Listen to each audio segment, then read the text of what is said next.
They say the dead don't speak, but what if they never stopped screaming? Elena Reed didn't believe in ghosts. As a clinical psychologist specializing in grief counseling, she'd spent years unraveling the human mind, dissecting fear, loss, and trauma like fragile threads in a tapestry. Rational explanations, evidence-based conclusions. That's what she lived by, until the night she heard the crying. It was just past midnight when her car rolled to a stop near the iron gates of Lakeview Cemetery in Cleveland, Ohio. The headlights cast long shadows over the twisted, leafless trees, their skeletal branches scratching at the dark like fingers desperate to escape. She wasn't there for superstition or thrill-seeking. She was chasing a patient's fear. Nathan Caldwell had been one of her toughest cases. A decorated war veteran haunted not by the horrors of combat, but by something darker, something buried beneath layers of rational thought. He spoke of voices in the cemetery, of sobbing that crawled under his skin, and whispers that etched themselves into his bones. 2 weeks after their last session, Nathan was found dead in his apartment. Suicide, they said, but the way his body was twisted, mouth frozen mid-scream, suggested otherwise. Elena needed answers, not for Nathan, but for herself. She stepped out of the car, her breath fogging in the cold night air, and pushed open the rusted gate. The cemetery yawned before her, a sea of gravestones like jagged teeth protruding from the earth. She moved with hesitant steps, flashlight in hand, its beam slicing through the darkness. Then she heard it, faint, fragile, a child sobbing carried on the wind. Her heart stumbled. There was no child here. She followed the sound, each step heavier than the last. The flashlight flickered, as if the darkness itself was fighting back. The crying grew louder, raw and jagged, echoing between the tombstones. It wasn't just sadness woven into that sound. It was despair, a grief so profound it felt ancient. Elena's breath hitched when she saw it. A small figure crouched beside an old, crumbling grave, shoulders shaking with silent agony. She approached, her voice trembling. "Hey, are you okay?" The figure stopped sobbing. Slowly it turned. There was no face, just darkness. Elena stumbled back, the flashlight slipping from her grip. The beam spun wildly, landing on gravestones etched with names she didn't recognize, until one made her blood freeze. Elena Reed, 1985-24. She spun around, but the figure was gone. Only the crying remained, now all around her, seeping from the ground, from the stones, from inside her own mind, and it whispered her name. Like, if this story chilled you to the bone, share to spread the fear, and comment your theories below. Don't forget to subscribe for the final chapter, because some doors never stay closed. Hit the bell icon before it's too late. The first scream didn't sound human.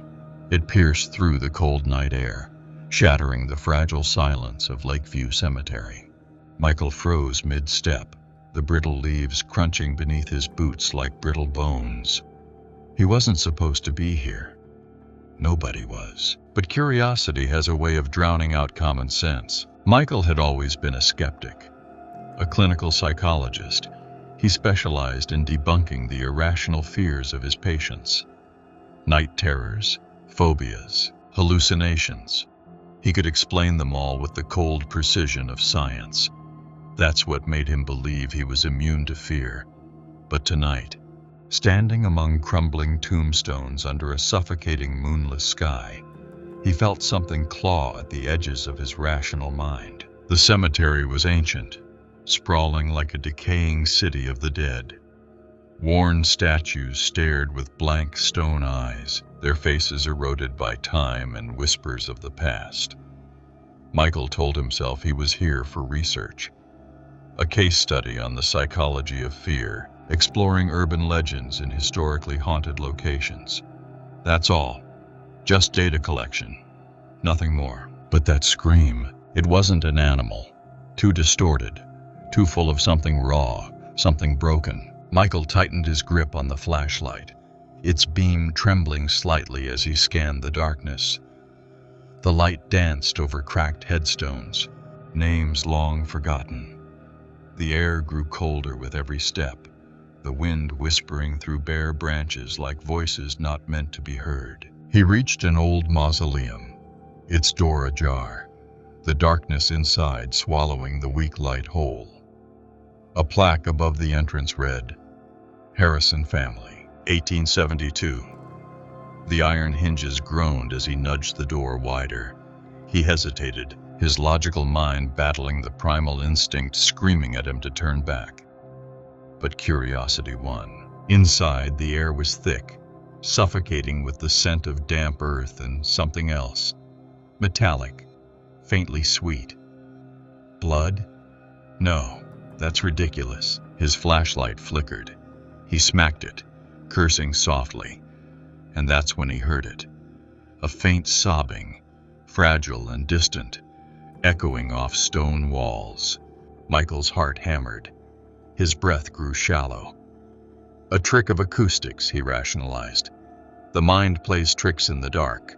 But the sobbing grew louder. Not just louder, closer. He spun around, the flashlight cutting jagged paths through the dark. Nothing. Empty crypts. Dust. Silence. Then, a whisper, soft and wet, right by his ear. "Help me." Michael stumbled back, crashing against the cold stone wall. His chest heaved. The flashlight slipped from his fingers, landing with a dull thud, its beam rolling to illuminate nothing. He forced himself to breathe, to think. This was fear manifesting as hallucination, a known psychological response to stress. He was fine. He was in control. Until he wasn't. A shadow moved just at the edge of the light. A flicker, quick and wrong. Not the movement of something walking, but something gliding. Michael snatched up the flashlight, pointing it toward the crypt's far corner. Empty. But the sobbing had returned, louder now, layered with something else. A wet, choking gasp, as if someone was drowning on dry land. Michael backed out of the mausoleum, heart pounding, breath fogging in the icy air. Outside, the cemetery didn't feel any safer. The darkness pressed in, heavier than before. He checked his phone. No signal. Figures. That's when he noticed the footprints, fresh, in the frost-covered grass. Small, barefoot, leading from the mausoleum to the tree line. Michael hesitated only a moment before following. Like if this story chilled you to the bone, share to spread the fear, and comment your theories below. Don't forget to subscribe for the final chapter, because some doors never stay closed. Hit the bell icon before it's too late. The footprints were faint but unmistakable. Small, childlike, pressed deep into the frost-bitten grass. Michael followed them, his flashlight beam jittering with every shaky breath. The cold gnawed at his skin, but the chill had nothing to do with the weather. It was something else, something ancient that seemed to seep from the very ground. As he walked, the sobbing grew fainter, dissolving into the thick silence like mist in the morning sun. The footprints led him past rows of crooked headstones, their inscriptions eroded by time. Some were tilted, threatening to collapse under the weight of decades gone. The night felt heavier here, as if gravity itself had thickened. Michael paused at a massive oak tree, its twisted branches clawing at the sky. The footprints ended abruptly at its base. No sign of anyone, just the gnarled roots disappearing into the frozen earth. Then he heard it again, closer this time. A whisper, not words, just sounds. Ragged breaths, choked sobs. Michael's skin prickled as he swung the flashlight around. Nothing but the graves and the suffocating darkness beyond. But when he turned back, something had changed. At the base of the oak tree, a fresh grave. It wasn't there before. The soil was disturbed, dark and wet, as if it had just been dug. Michael's mind raced, grasping for logic. Maybe maintenance workers, but no tools, no signs of recent activity. except for the footprints, and something was moving beneath the soil. At first it was subtle, a slight shift, like the earth exhaling. Then more pronounced, a ripple, as if something was crawling just under the surface. Michael stumbled back, his rational mind screaming for him to leave. But curiosity anchored his feet. This was fear in its purest form. Raw, unfiltered. Exactly what he claimed to understand. The ground split open with a sickening crack. A hand burst through the dirt, small, pale fingers twisted at unnatural angles. It clawed at the air, desperate, as if reaching for salvation, or for him. Michael's scream was swallowed by the night as he stumbled backward, falling hard onto the frozen ground. The figure pulled itself free. A child. A girl, no older than 10, her dress torn and caked with mud. Her skin was too pale, almost translucent, veins visible beneath the thin surface. But it was her eyes that paralyzed him. Dark, hollow voids where irises should be. She opened her mouth to speak, but no words came.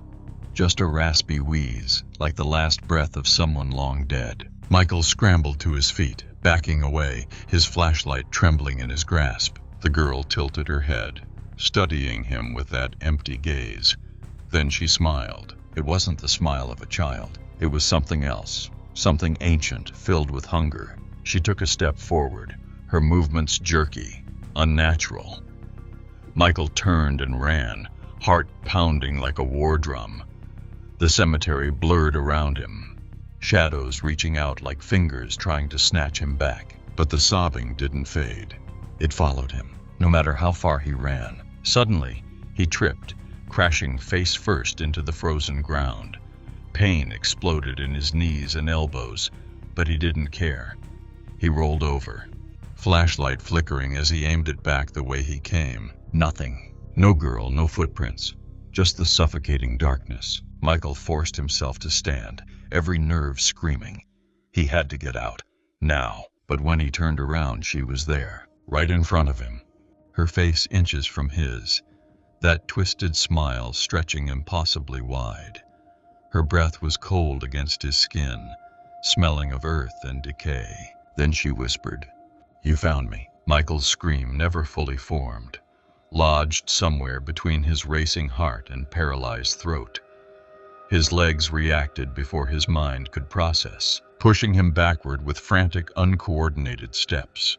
He stumbled over the uneven ground, the brittle frost crunching beneath him like fragile bones. His flashlight slipped from his trembling grasp, clattering onto a cracked gravestone and spinning in erratic circles, its beams slicing through the oppressive darkness.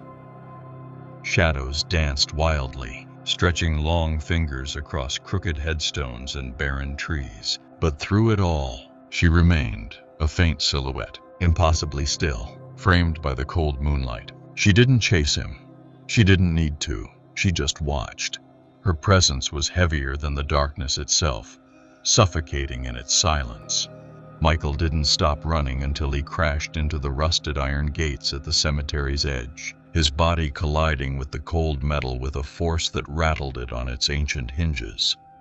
His fingers fumbled desperately with the lock, slick with sweat despite the freezing air. The gate was sealed shut, the padlock rusted into place as if mocking his panic. His heart hammered against his ribs, a frantic drumbeat urging him to escape. Then he heard it, the soft crunch of footsteps on frost-covered grass. Slow, deliberate. Michael's breath hitched as he dared a glance over his shoulder. She was closer now, no longer distant, no longer obscured by shadows. Her face was pale, almost translucent in the moonlight, and her mouth hung open in an expression that wasn't quite a scream, wasn't quite a grin. It was something worse, a void, a gaping maw that seemed to swallow light itself. But there was no sound, only an oppressive silence that pressed against his eardrums, louder than any scream could have been. His body moved before his brain could catch up. In a frantic burst of adrenaline, he scrambled up the gate, rusted metal digging into his palms, tearing through his skin. He didn't care. Pain meant he was still alive. As he threw himself over the top and hit the ground hard on the other side, he didn't pause. He ran through the dark, empty streets of Cleveland, past flickering streetlights that seemed too dim, past houses that felt too silent. The world blurred around him, distorted by the all-consuming fear that gnawed at the edges of his sanity. His breath came in ragged gasps, each inhale a struggle against the icy air burning his lungs. By the time he reached his car, his hands were shaking so violently he could barely fit the key into the ignition. The engine roared to life, a fragile barrier between him and whatever nightmare had followed him out of that cursed cemetery. He sped off without looking back, tires screeching against the slick pavement, his mind screaming with the need to go, anywhere but here. But he should have looked, because when he finally dared to glance into the rearview mirror, she was there. Not outside, inside. Her face hovered inches from his own reflection, her hollow black eyes locked onto his. His scream filled the small space of the car as he swerved violently, the vehicle skidding across the icy road, spinning out of control. Time seemed to slow in that moment. The world tilted, gravity lost its meaning. And then, impact. The sound of metal crumpling, glass shattering, and bone jarring against unyielding force. The world went black. When Michael opened his eyes, everything was too bright. Sterile white walls, the steady beep of a heart monitor. A nurse hovered over him, her face blurring in and out of focus before she noticed he was awake and called for a doctor. His body ached in ways he couldn't describe, pain blossoming from every joint, every muscle. But it wasn't the pain that terrified him. It was the silence. "Mr. Carter, you've been in an accident," the doctor said gently, his voice trying to soothe, to ground him in reality. "You're lucky to be alive." Michael tried to speak, but his throat was raw, his voice nothing more than a rasp. His mind raced back to the cemetery, to the girl, to the impossible terror that had chased him beyond the grave. He wanted to believe it was all a hallucination, a trick of the mind, fueled by exhaustion and fear. But then he saw it, a small, muddy footprint on the pristine white floor beside his hospital bed. His heart seized. His breath caught in his chest, shallow and ragged. The heart monitor spiked with frantic beeps, but no one else seemed to notice the footprint. No one else reacted to the growing dread that coiled around him like an invisible hand tightening its grip. Over the following days, Michael tried to convince himself it wasn't real. Trauma-induced hallucinations, he told himself. Stress responses, a psychological break under extreme duress. He repeated these rationalizations like a mantra, clinging to them as if they could anchor him back to reality. But at night, when the hospital grew quiet, he heard it. The sobbing, faint at first, like a distant memory. Then closer, more distinct. A fragile, broken sound that seeped through the walls, through the very fabric of his mind. He pressed the call button for the nurse, desperate to drown it out. But when she arrived, the sobbing would stop, only for it to return the moment he was alone again. On the third night, he awoke in complete darkness. The power had gone out.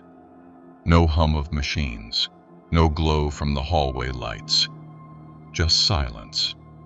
And then, the sobbing, louder than ever. He reached for the bedside lamp, but his hand froze halfway. She was there, standing at the foot of his bed, her figure illuminated only by the faint sliver of moonlight sneaking through the blinds. She didn't move, didn't blink, just stared, her hollow eyes reflecting nothing but endless darkness. Michael couldn't scream, couldn't move. His body betrayed him, paralyzed by a fear more profound than anything he had ever studied, more primal than he had ever experienced. She tilted her head slightly, her mouth twitching into that same grotesque smile. Then she whispered, her voice a brittle echo. "You found me." The next morning, when the nurses entered his room, The bed was empty. No signs of struggle, no blood. Just one thing left behind. A trail of tiny, muddy footprints leading from the bedside to the window, which was slightly ajar, despite being on the 5th floor. The staff chalked it up to confusion, perhaps an escape attempt in his disoriented state. But no one could explain the faint sound of sobbing that echoed down the sterile hallways long after he was gone. Michael's disappearance rattled the hospital staff. Reports were filed, security footage reviewed, but the cameras provided no answers, just static during the hours he went missing. When the video finally resumed, his room was empty, the bed still indented with the shape of a man who should have been there. The only sign of life? Those faint, muddy footprints leading to the open window. A window that should have been impossible to unlock from the inside without triggering alarms. But no alarms had sounded that night. None at all. Outside, the world continued obliviously, unaware of the terror unraveling beneath the surface. Days passed, then weeks. Michael's face appeared on missing person posters scattered across Cleveland. But most people didn't notice. Or perhaps they didn't want to. But one person couldn't ignore it. Dr. Helen Graves, Michael's former colleague and occasional rival. A forensic psychologist with a sharp mind and a reputation for dismantling the supernatural with cold, hard logic. She had read his last published article, one that hinted at an unhealthy obsession with fear and the human psyche's breaking point. Now he was gone. And curiosity, more than concern, pulled her toward the mystery. Helen visited Lakeview Cemetery on a cloudy afternoon, her breath visible in the frigid air. Unlike Michael, she didn't believe in ghosts or cursed ground. Her work thrived on facts, patterns, and psychological explanations. But as she passed through the rusted gates, an unsettling weight settled over her, like the cemetery itself was watching.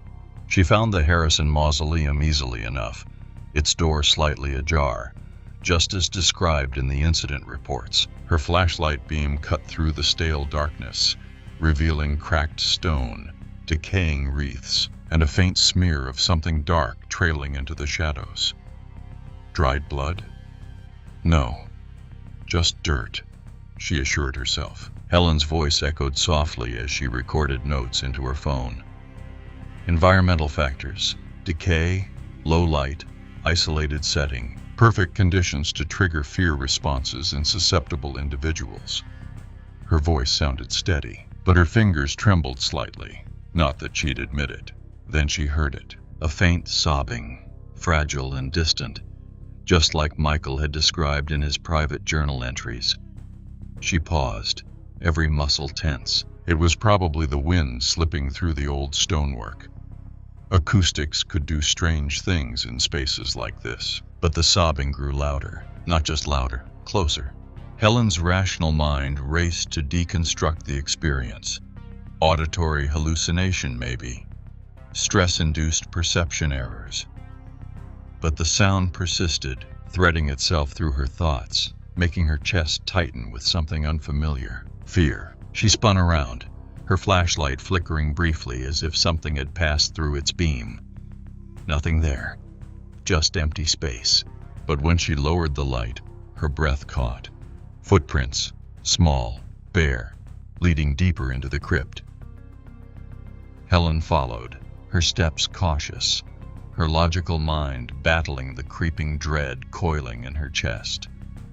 The footprints ended at a cracked stone slab, partially displaced as if someone, or something, had pushed it from beneath. She crouched, examining the gap, her flashlight revealing nothing but darkness beyond. Then, without warning, a hand shot out from the void, small, pale, fingers twisted at unnatural angles. Helen recoiled, stumbling backward, her flashlight dropping with a metallic clatter. The hand withdrew slowly, disappearing into the dark. Silence returned, but it wasn't the comforting kind. It was the kind that felt full, like something was waiting just beyond the edges of perception. She forced herself to approach again, this time with her phone's flashlight. She peered into the gap, expecting, hoping to find some rational explanation. But instead she saw eyes. Not human eyes, hollow voids where eyes should be, and then that smile. The girl emerged slowly, her movements unnatural, as if her joints didn't quite work the way they should. Helen stumbled back, her heart pounding. But before she could escape, the girl spoke. "You're next." Helen's scream never left her throat. The next morning, a groundskeeper found Helen's recorder lying near the mausoleum entrance. The device was cracked, but the audio file was intact.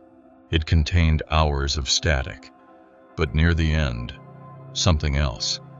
A faint sobbing, followed by a whisper so soft it was almost lost beneath the noise. "You found me." Helen's body was never recovered, just like Michael's. The cemetery remains open to this day. Visitors often report hearing faint cries among the graves, but no one investigates for long. And sometimes, if you listen closely enough, you'll hear more than just sobbing. You'll hear whispers, calling your name, even if you've never been there before. Because once you've heard her, she's already found you. Months had passed since Helen Graves vanished without a trace. Her disappearance, much like Michael Carter's, was reduced to a fleeting headline, a tragic footnote in a city used to unexplained absences. But the cemetery remained, its rusted gates still yawning open to anyone foolish enough to cross the threshold, and beneath its frost-bitten soil, something old and patient waited. Not everyone could ignore the mystery. Liam Carter, Michael's younger brother, wasn't one to let questions go unanswered. A freelance journalist with a reputation for chasing down the shadows that others pretended didn't exist, Liam wasn't driven by fame or fortune. This was personal. Michael had been more than just a sibling. He'd been the anchor in Liam's otherwise chaotic life. When Michael disappeared, that anchor was ripped away, leaving Liam adrift in a sea of questions he was determined to drown in.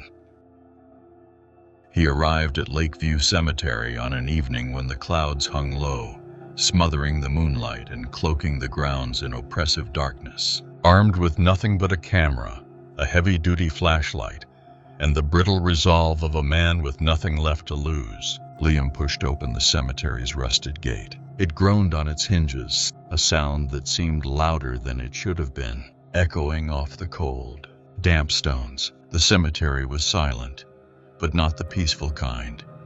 It was the kind of silence that felt full, as though it wasn't the absence of sound, but the presence of something waiting, watching. Liam's breath misted in the cold air as he made his way down the overgrown path, crunching through brittle leaves and patches of frost. The flashlight beam cut through the darkness, but somehow the shadows felt thicker just beyond its reach. He found the Harrison Mausoleum easily enough.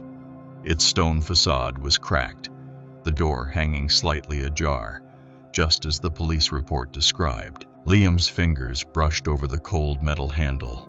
He hesitated for just a moment, heart pounding, then pushed the door open. It groaned like something waking from a long sleep. Inside, the air was thick with the scent of damp earth and decay. Dust motes floated in the narrow beam of his flashlight, disturbed for the first time in months, or maybe longer. The space was small, the walls lined with crumbling plaques and decayed floral arrangements. Liam's flashlight beam swept over the floor, catching on something metallic, Helen's recorder. He picked it up, brushing off a layer of grime. The battery was dead, but it felt like a connection to the last person who dared stand where he was now. That's when he heard it, a faint sobbing. At first it was so soft he thought it was his mind playing tricks. But it grew louder, layered with something else. A wet, ragged wheeze, like someone gasping for air through waterlogged lungs. Liam froze, every muscle tensing, his heartbeat a deafening drum in his ears. He spun around, flashlight slicing through the dark. Nothing, just the crumbling walls and the oppressive emptiness. Then he saw them. Footprints, small, bare, leading deeper into the crypt. The muddy prints seemed fresh, glistening slightly as if they'd just been made. Against every instinct screaming in his head, Liam followed them. His breathing grew shallow, each step feeling heavier than the last. The footprints ended at a cracked stone slab, partially displaced, as if something had pushed up from beneath. Liam crouched, his flashlight beam trembling slightly as he peered into the darkness beyond. The void stared back at him, thick and impenetrable. And then, movement. A hand shot out from the darkness, small and pale, fingers bent at unnatural angles. Liam stumbled back, his breath catching in his throat. The hand withdrew slowly, disappearing into the shadows. Silence returned, heavy and suffocating, but it wasn't empty. It was filled with waiting. Liam's mind screamed to run, but his body refused to obey. His flashlight flickered, and in that brief stutter of darkness, she appeared. The girl. She stood just beyond the edge of the light, her head tilted slightly, hair hanging in matted clumps over her face. Liam's mouth went dry. He tried to speak, but no words came. The girl slowly lifted her head, revealing hollow voids where her eyes should have been. But it wasn't the emptiness that terrified him. It was what filled it. Hunger. She smiled, and it wasn't a child's smile. It was something older, something that had forgotten what it meant to be human. Her mouth stretched impossibly wide, the skin at the corners cracking, revealing darkness deeper than the grave. She took a step forward, her movements jerky, unnatural, as if her limbs didn't quite understand how to function anymore. Liam stumbled backward, his flashlight slipping from his grasp, the beam flickering once before dying completely. Darkness swallowed him whole. His breath came in ragged gasps, heart racing like a trapped animal. He fumbled for his camera, switching on the night vision. The green-tinted world flickered to life, and there she was, right in front of him. Her face filled the frame, those hollow eyes locking onto his with a hunger that felt like it could devour more than just flesh. He tried to scream, but she moved faster than thought, her hand reaching out, fingers brushing against his chest, and everything went black. Days later, Liam's camera was found near the entrance of the mausoleum, its casing cracked, but the memory card intact. The footage was fragmented, distorted with static and inexplicable glitches, but a few frames remained clear. A blurry image of Liam's terrified face, a shadow behind him, and something else. Bare footprints, small and muddy, trailing off into the dark. No one knows what happened to Liam. No one found his body. Just like Michael. Just like Helen. The cemetery remains open, its gates rusting silently under the indifferent sky. Visitors claim to hear faint cries among the graves, whispers that curl around their ears, soft as breath, calling their names even if they've never been there before. And sometimes, when the night is too quiet and the darkness feels just a little too heavy, you'll hear it too. The sobbing.